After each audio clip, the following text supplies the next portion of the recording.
guys, Kendra here, welcome back to my channel. Today I decided to mix it up a little bit. My whole channel has just been Too Faced. It's been insane. But anyway, it was a series that I needed to complete. So today I decided to mix it up and I'm going to be doing Shaaanxo's beauty tag, and it is the full face of old faves challenge tag. Oh, see ya.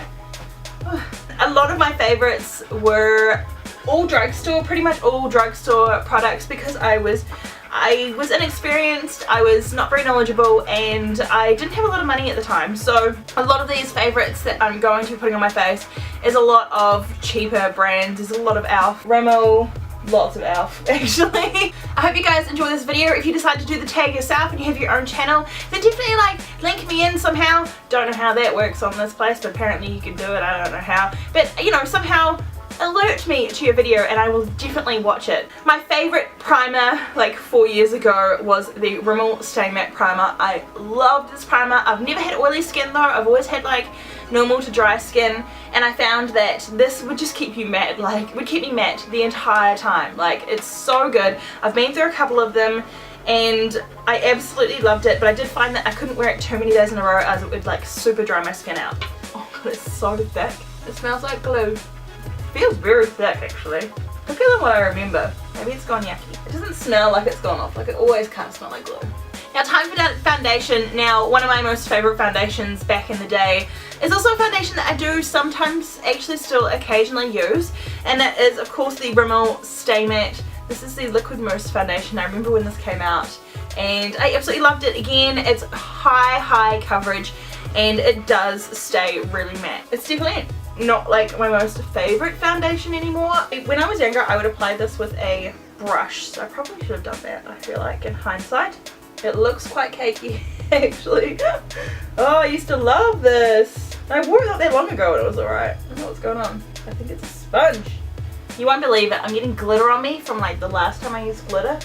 Like copper glitter. Where did that even come from? Oh, it's all over my table. Cool. Concealer. Now, my favourite concealer of the time, which was like pretty much everyone's favourite concealer of the time, was the Maybelline Fit Me, and this one is in shade 10. This was like the concealer of the moment.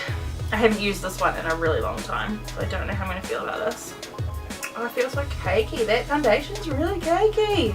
I honestly don't remember having an issue with it. Isn't it funny, like how you try new things and you know you end up growing and developing or whatever, and then things, your old things just don't feel like they used to. Oh god. I have this problem with stick concealers on the wand.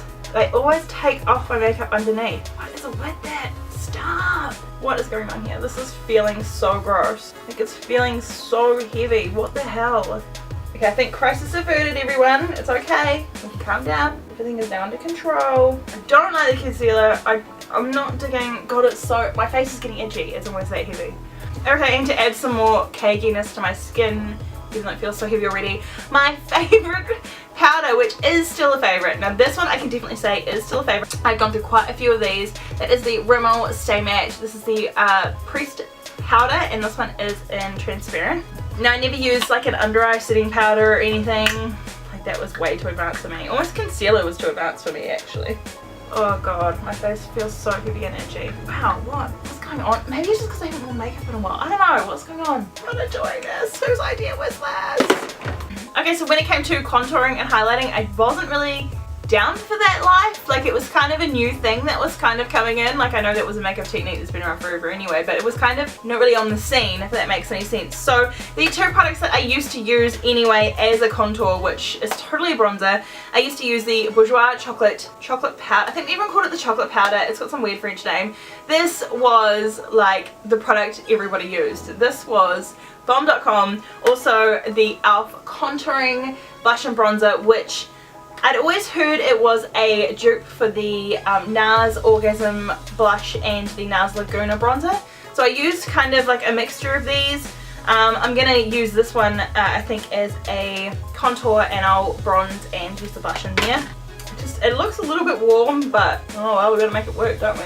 Try and get rid of my double chin. It appears to be growing at a really fast rate. I still love this bronzer, but like as a bronzer. And taking my bronzer brush now, I'm going to bronze with this bronzer shade, and this duo is called Saint Lucia. Where are you? Okay, maybe it's there, maybe it's not. Who knows? Whoa, whoa, whoa, whoa, whoa, whoa, whoa, whoa, whoa, whoa. Okay, it was there. Okay, I'm gonna be like one brown. Oh god, how am I gonna blend this? Okay, that was more than anticipated. Thank god I'm going anyway today, because I just feel like I'm gonna look like a hot mess. That is quite an intense bronzer. Like, I'm just quite a burnt orange shade now. Look at it. Oh no. Okay, hang on. Much better. And now I'm just going to add that blush as well. It's sort of non-existent. Where are you? So like I just said, highlighter wasn't really like too much of a thing, but the highlighter that I did use again was e.l.f. And this is the Baked Highlighter in Moonlit Pearl. This was also like one of the products of the time. I think I used to wear like my highlighter like a lot more subtle than what I do now. This is definitely not a highlighter that I would reach for either. I have much better ones now, but it is still quite a nice one actually. I can't wait to wash this face off already, and it's not even on yet. Brows. Now I remember brows have been a thing for a very long time. So the brow products that I also used to use again were e.l.f. cheap brand. So I used the e.l.f. eyebrow kit. Got these in the shade light and medium. I think I might just go in with medium, I think. Ugh. Right.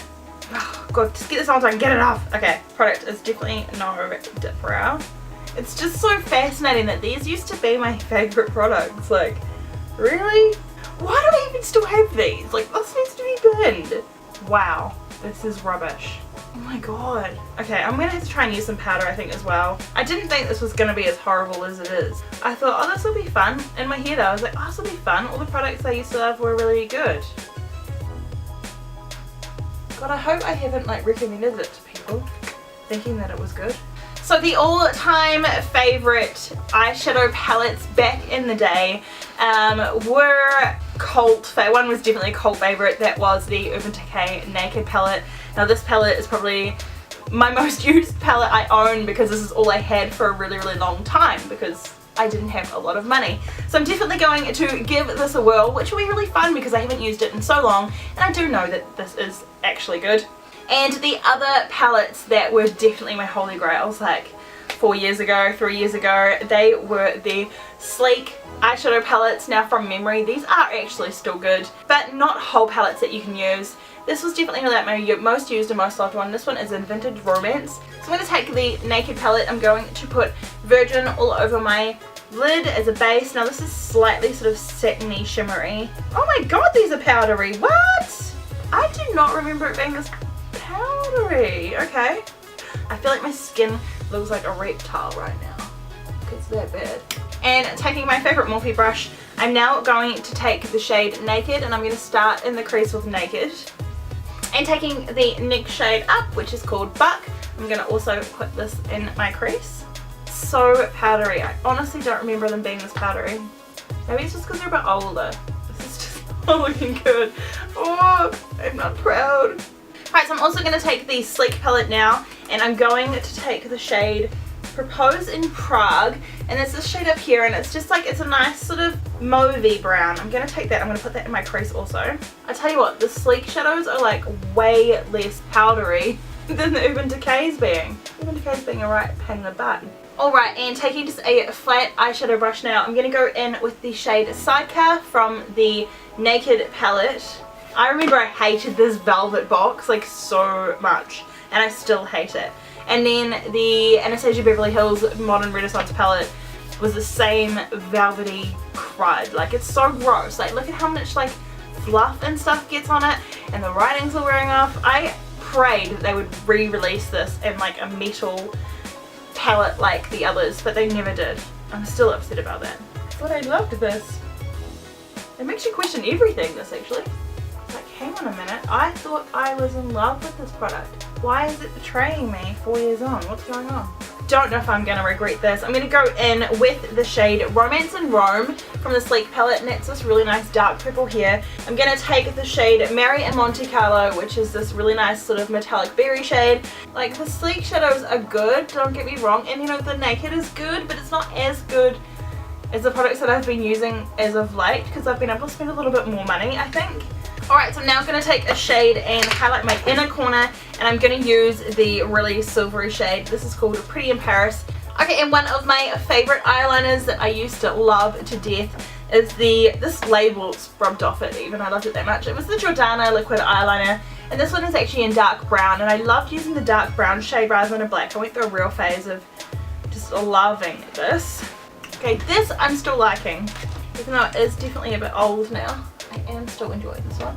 Now my favourite mascara of all time, I love this one. I think I still love it. I haven't used it in a wee while. It's the Maybelline Colossal Volume Express. This is the Cat Eyes mascara.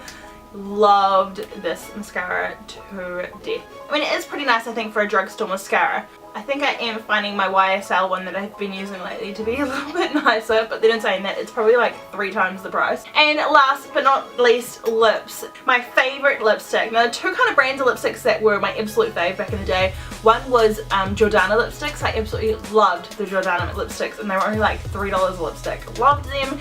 Another one that I especially loved as well is the Wet n Wild. These are the Wet n Wild, what were these called? I can't exactly remember what they're called, and it doesn't have it written on the bottom, but these were like $3, $3 US, and these were amazing. My favourite colour was Bare It All. Now these weren't a matte finish, and I would probably say they'd be kind of like a satin kind of finish, so quite creamy, really pigmented. Absolutely adored these. Right, I'm not even going to line my lips because 2013, 14, Candace didn't line her lips either. Oh, so creamy and nice actually. I still love these. And that's it. That's my completed face. 2013/14, Candace didn't have setting makeup setting spray either, so I'm not going to use that. I was going to straighten my hair and put on lashes, but to be honest, this makeup is coming straight off as soon as I hit stop record. So not even going to bother. Sorry guys. I will zoom you in a little bit closer so you can see how foul this foundation is. I don't know if you can see, but it's like creasing all in the middle. It's creasing up in that line. It's just so heavy underneath. Oh, I've been like rubbing my nose because it's been so itchy. Like, it is so full coverage. It's just too much. And these brows, look at them. Ugh. I hope you enjoyed this video. I hope you learned what products aren't so good. What was this video? Was it informative? No, probably not really. Was it entertaining?